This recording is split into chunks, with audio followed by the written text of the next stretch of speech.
दिल्ली कांग्रेस अध्यक्ष पद से इस्तीफा देने के बाद अरविंदर सिंह लवली को लेकर अटकलों का दौर शुरू हो गया था। उनका अगला कदम क्या होगा, लेकिन आज इन कयासों पर विराम लग गया है। दरअसल अरविंदर सिंह लवली आज बीजेपी में शामिल हो चुके हैं। लवली के साथ ही कांग्रेस नेता राजकुमार चौहान, अमित मलिक, नसीब सिंह और नीरज बसोया ने भी बीजेपी का दामन थाम लिया है। अरविंदर सिंह लवली केंद्रीय मंत्री हरदीप सिंह पुरी, दिल्ली भाजपा अध्यक्ष वीरेंद्र सचदेवा और पार्टी के राष्ट्रीय महासचिव विनोद तावड़े की मौजूदगी में भाजपा में शामिल हुए हैं। इस दौरान बीजेपी के राष्ट्रीय महासचिव विनोद तावड़े ने कहा कि रायबरेली में प्रियंका गांधी के पोस्टर लगे थे। कांग्रेस कार्यकर्ता चाहते थे कि प्रियंका गांधी रायबरेली से चुनाव लड़े, लेकिन राहुल गांधी आए और उन्होंने रायबरेली से नामांकन दाखिल किया। पीएम मोदी का नारा है बेटी बचाओ बेटी पढ़ाओ, लेकिन कांग्रेस का नारा है बेटा बचाओ बेटा पढ़ाओ। इस तरह की राजनीति से तंग आकर अरविंदर सिंह लवली भाजपा में शामिल हो गए। अरविंदर सिंह लवली ने बीजेपी में शामिल होने के बाद कहा कि आप जानते हैं कि मैंने किन परिस्थितियों में दिल्ली कांग्रेस अध्यक्ष पद से इस्तीफा दिया है। हमारे समर्थकों ने हमसे कहा कि आपको घर पर बैठने की जरूरत नहीं है। मैंने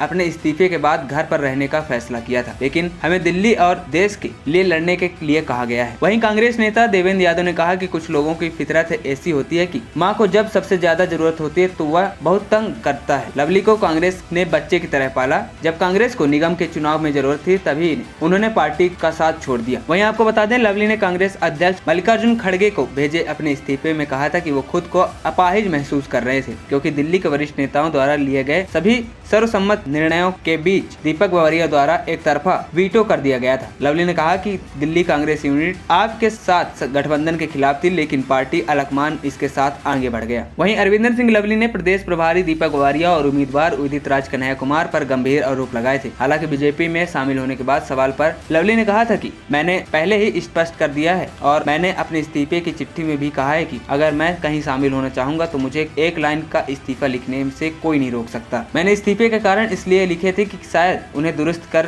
सुधार किया जाए। जिस तरह से लोगों को बाहर निकाला जा रहा है उससे अगर पीड़ा न होती तो क्यों पद छोड़ते। मुझे थोड़ी पार्टी से बाहर निकाला जा रहा था। एएनपी टाइम्स की रिपोर्ट।